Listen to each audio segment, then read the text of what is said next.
Underground bunker. I'm trying to be calm today. It's the end of day 7, Thursday, October 20th here in Los Angeles, I think. Trying to not get a little heated like I did yesterday. Gotta watch that. We don't need that. I don't need Mark making shoops of me and Scientology grabbing the footage. Anyway, Jane Doe 1 cross-examination today. If you're not familiar with how this stuff works, you got to understand that this taking turns thing in court is really a lousy way to tell a story. All right, that's, as journalists, we take a very different approach.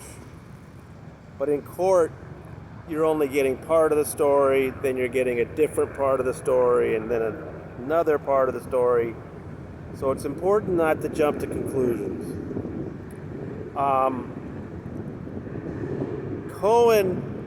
Philip Cohen, the defense attorney, spent a large part of the day trying to set up things that apparently will pay off later on. I guess that's a common strategy. It could be a good one.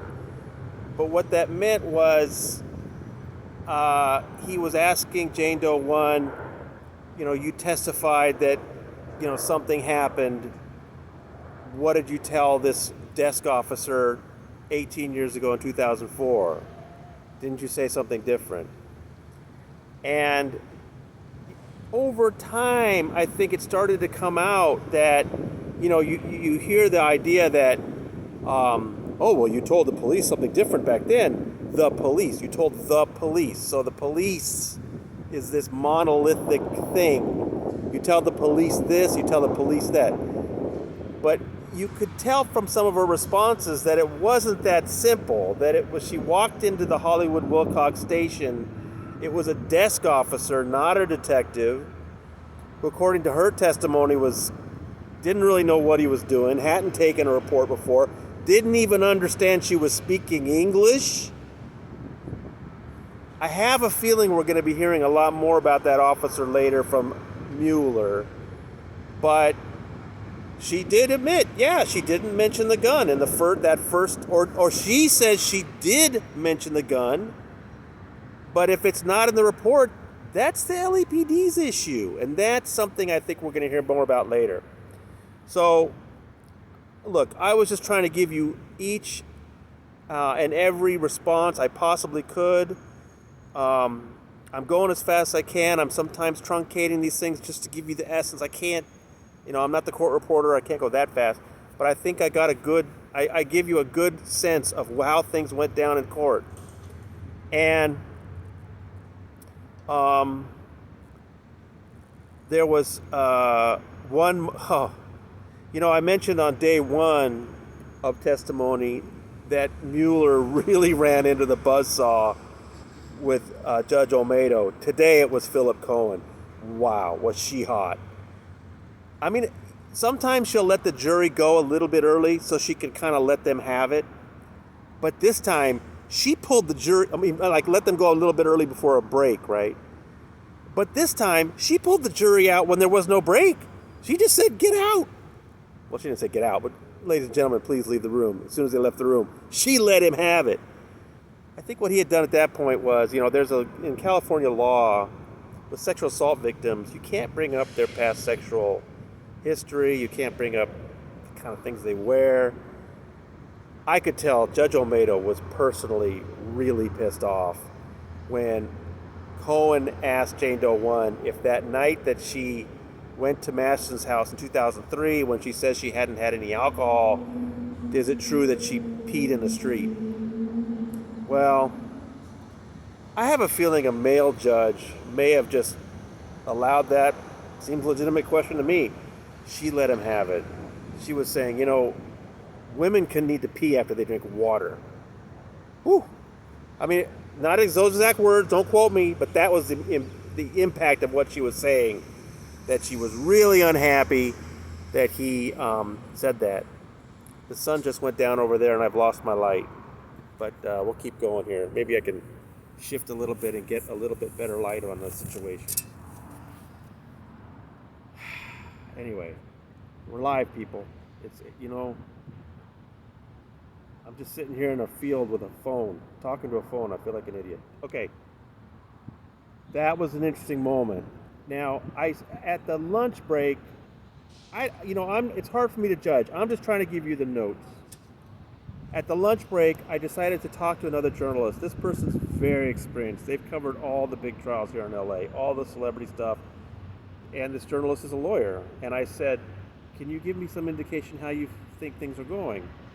And he told me he was very unimpressed by Cohen's performance and that he felt like it was just really minor stuff. And he was stunned that Cohen kept using, when my client inserted his penis in your anus, he said, if I would be livid if I was the client and he was doing that. He was shocked that Cohen, he must have said that 10 times in court. Well, when my client's penis went into your anus, it's like, geez, this is defense? However, I will say the defense definitely scored a point today with these photos because her testimony is that she was covered with, or she said earlier that she was covered in bruises. She testified in the trial here she had bruising on her hips and arms. And like I said, the photos, she only has 2 photos. Apparently there are all these other photos that she just doesn't have. But the photos that she has, she's in a bikini, she's holding up drinks. And, Cohen blew these pictures up, of course, and asked her, and she said, yeah, she's in pain 10 of 10, she's bruised, she can, and I could see that creating a little doubt in the jury. But again, keep in mind, back and forth, we're going to hear from Mueller about the photos, about the police reports, about the LAPD's conduct. So it's early, and I think that Jane Doe 1 in general was very cool on the stand. She was just, I've seen some witnesses really not do well under cross-examination because they try to turn everything into an argument. She was just saying yes, no, correct, and I give her credit for that. I think she did a very good job. And like I said, the journalists I talked to, the few I talked to, really felt that these were very minor things around the edges that Cohen was getting to, and so we'll see. It's apparently, I thought they'd be done with cross-examination today, but no, it's going to go into tomorrow morning. Tomorrow is a short day. We're going to start late at 10 a.m. because she's got another case to do. So and then end early.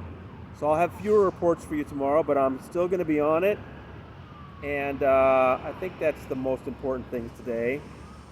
Another long day in court, people. It's going to be a long slog, but I don't know. I know some of you are probably feeling a little nervous right now. I think we got to wait. We got to wait to see what happens from both sides. And I have no idea what's going to be. And you know what? Listen, I wanted to say this earlier. I'm here to report what happens, okay? Whether he's convicted and goes to prison or he's acquitted and walks out of there. I'm here for either outcome, and we're just going to get through this and find out what happens, okay? One way or the other. All right. From the Clara Shortridge Foltz Criminal Justice Center in Los Angeles, your proprietor signing out.